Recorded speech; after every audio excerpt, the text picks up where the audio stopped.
fellow ink drinkers, and welcome back to the Blind Girls Book Talk podcast.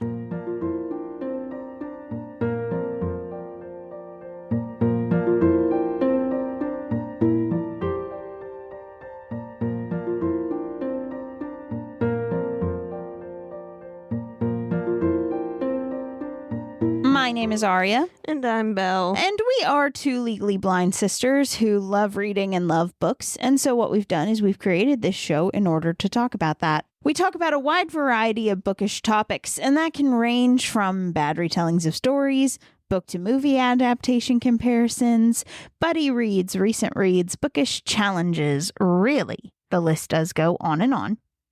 And today, well, we're kind of doing a repeat episode because I'm stupid.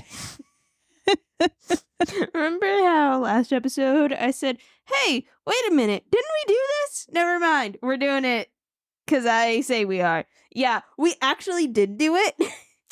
Yeah, so what we're going to be talking about is Episode number 72. We're going to be giving summer reading recommendations. Now, like Belle said, episode 72. That's the last time we did this.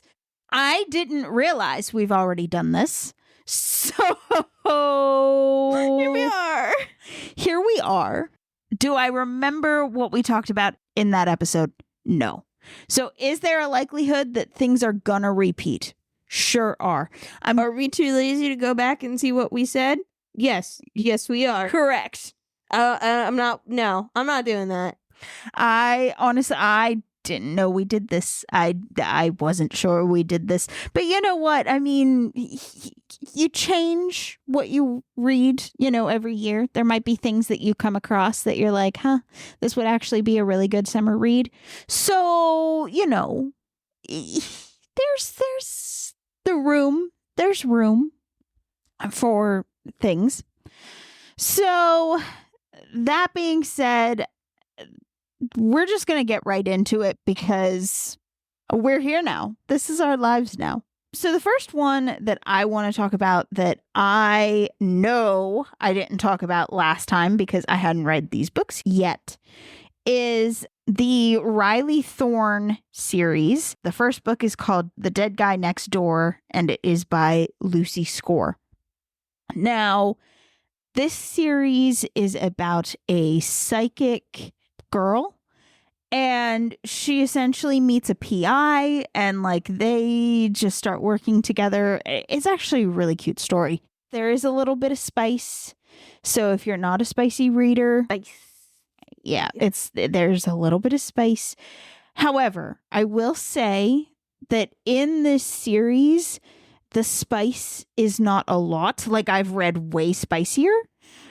And you could easily skip past it. It wouldn't affect your reading if you came across it and you're like, no spice. And you flip forward a couple pages and you get past it. It won't affect your reading experience. But it is a little adult. It is a mystery series. I wouldn't say it's the best mystery, only because it's not like you're trying to go along and solve it with them. It's more kind of just reading about the wacky shenaniganery that goes on. Because there's a lot of wacky shenanigans. There's a lot of cool characters. There's a lot of just silly, absurd moments.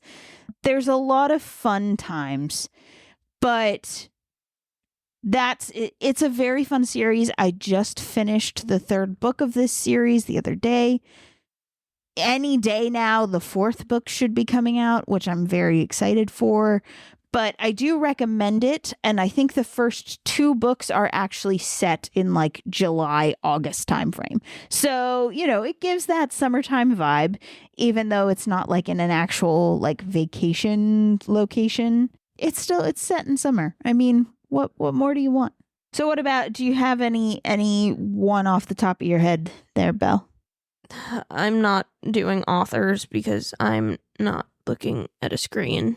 That's fine. Or have things in front of me to do so. But I've mentioned in other episodes, Autopsy of a Fable.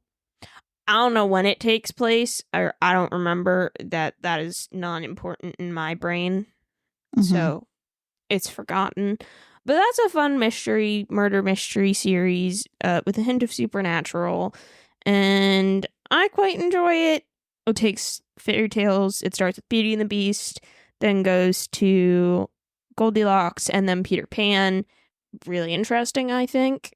It's not necessarily for the faintest of heart. Okay. It does have pictures in it, and I had Z read it. Z said the pictures overdid it a bit. I liked the pictures, but I'm me, so take that with a grain of salt. No real spice at all. It's not. Well, that's good. It's not really romance. Well, that's There's a hint of romance, budding romance. a budding romance. Yeah, we're waiting. I mean, the third book has like the tiniest bit of something, but it's not that much of anything. That's fair. So the next one, I don't know if I talked about this. So again, there might be repeats, but the book is called Fire, Magic, and Ice Cream. It's a series, but I've only read the first book, and it's by Lauren Connolly.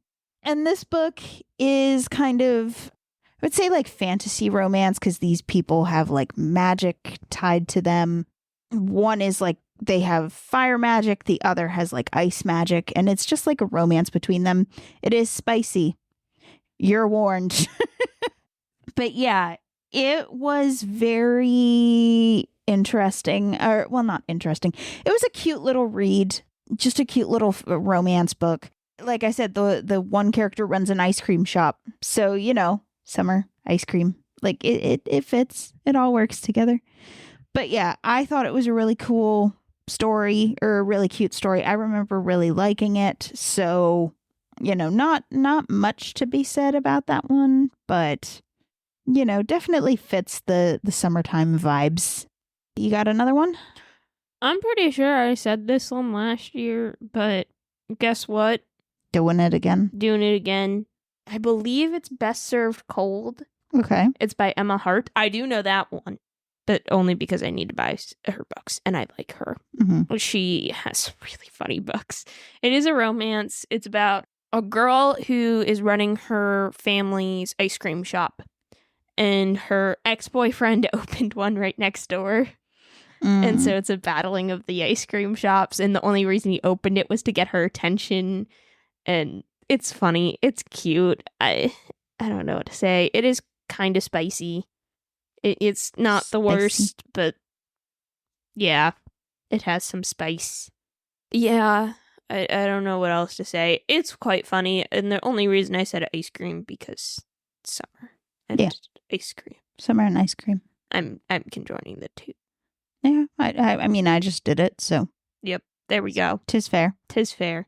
Okay, so the next one, I mean, I don't think it would be like, it's not specifically tied to summer, but also I think it's just a cute book that you could read anytime. And if you're looking for kind of like a longer book for a summer read, this one would be the one for you. And it is called Between. It's by L.L. Starling. I've talked about this book a lot before on the podcast. I really enjoy it. I still enjoy it. I should do a reread of it one day, to be honest, because I really like it. But essentially, it's a cozy fantasy romantic comedy, kind of, is how I would describe it. There is no spice because the characters who I think are gonna end up together, they're only just kind of meeting. So, you know, there's not a lot of romance aspects yet. I am patiently waiting for the next book, failing miserably at patiently waiting, but I am patiently waiting. But it is a very good story. And what's interesting, and why I say it's good as a longer read, is that kind of the first half of the book is like the story from the main female character's perspective, and the other half is the same kind of story from the male main character's perspective, and just kind of giving kind of two sides of the same coin in a way, and like learning some other like things that the other character doesn't know about. Like, it's just a fun story, and it's funny. I find it very amusing. That's just me personally. What's your next one? I had it. It is gone from my brain. Sit. Oh, no, I got it. Bookworm's Crush. I'm pretty sure I mentioned it. I don't know the author's name off the top of my head. Google it, everybody. Bookworm's Crush. The Bookworm's Crush. I think it takes place in summer. I'm assuming it does. It has surfing. It's another romance. Oh, surfing. Surfing will do it. Yeah, so I'm claiming it as that. I laugh. It's sad how similar I'm realizing I am to the main character. It literally starts with her using crochet to vandalize a bench. She crochets it. That's funny. Yep, she adds crochet flowers and stuff to it, and I'm just like, yeah, do it. Same, girl, same. Same. I'm an old grandma, I'd do it. But it's really cute. It ties in social media. She asks for the surfer gets injured, and she asks for his help because she needs to gain confidence, and she's trying to win a chance to interview one of her like all-time favorite authors at a book convention. And so, yeah, it's really cute. It's quite. I think it's cute. Mm-hmm. Yeah. Yep. That's what you got. That's what I got. Okay, so the next one for me would probably be Assistant to the Villain. I think, oh gosh, how do you say her name? I know it's Hannah Nicole. I want to say it's like Mayer, but I don't think that's how you actually say her last name. So the second book, Apprentice to the Villain, will be coming out at the beginning of August. I'm super excited for that. But the reason that I put this on kind of a summer reading rec is that it's just like a fun fantasy romance.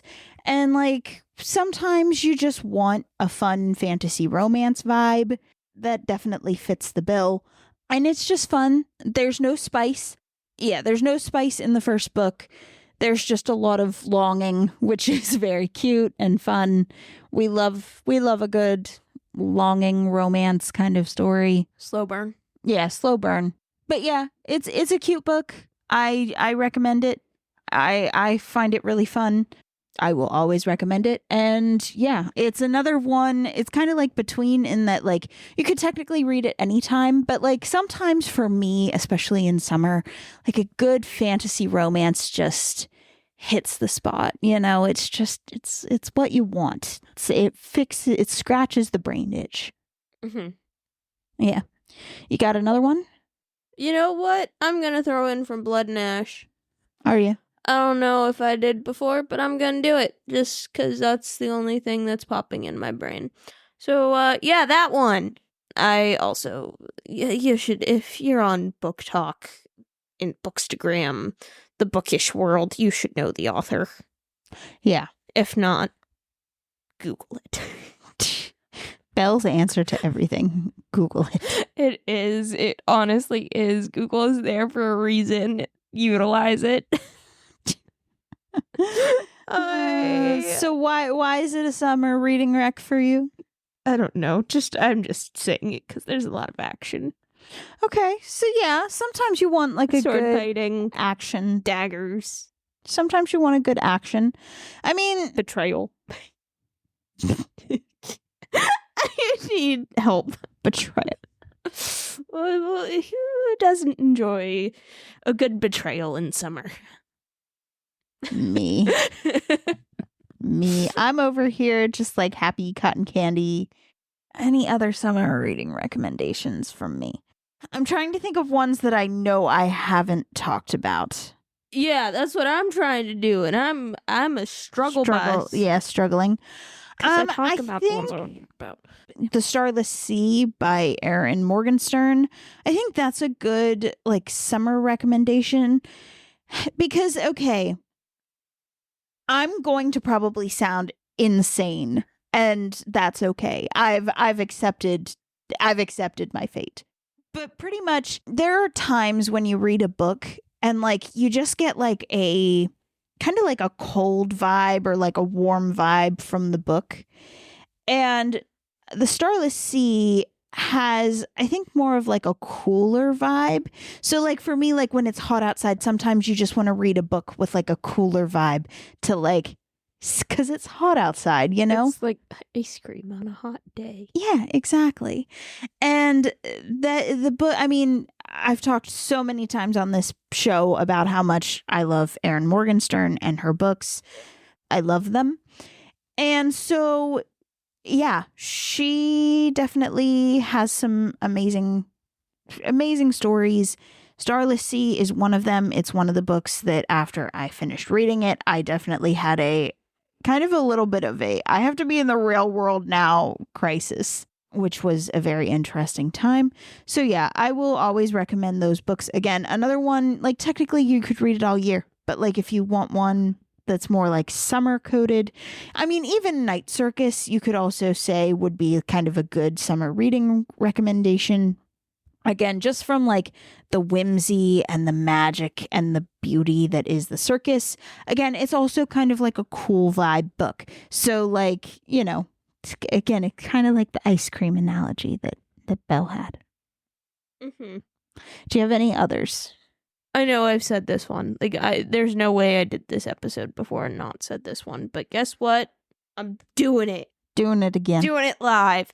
No surprise. A Good Girl's Guide to Murder. If you're in Britain, the series just released. The TV show just released for you. It releases August 1st for the first book to America on Netflix. I'm patiently waiting for that. But yeah, that one. Fair. And I don't know what else to say. You've talked a lot about the series. I've talked a lot about it. I guess who still has not read the last book? You. Yeah. Yeah. I don't want to. I don't want to do it. I don't want to. Yeah. But yeah, do that. Yeah, that makes sense. I had one in my head as kind of like a final one, and it went away. It went That was all. bye-byes. Well, I can't remember. So maybe it's one that maybe it's one I've talked about before, and that's why I can't remember it. So that being said, we want to thank you for coming along today as we talked about just different little summer reading recommendations. Hopefully different ones than we've talked about before, but I'm sure there's overlap. It happens. Deal with it. It's what happens when I don't remember that we've done an episode. when you don't remember we've done an episode and Belle is struggling. Yes. This is what you get. I'm not sorry. Enjoy my suffering.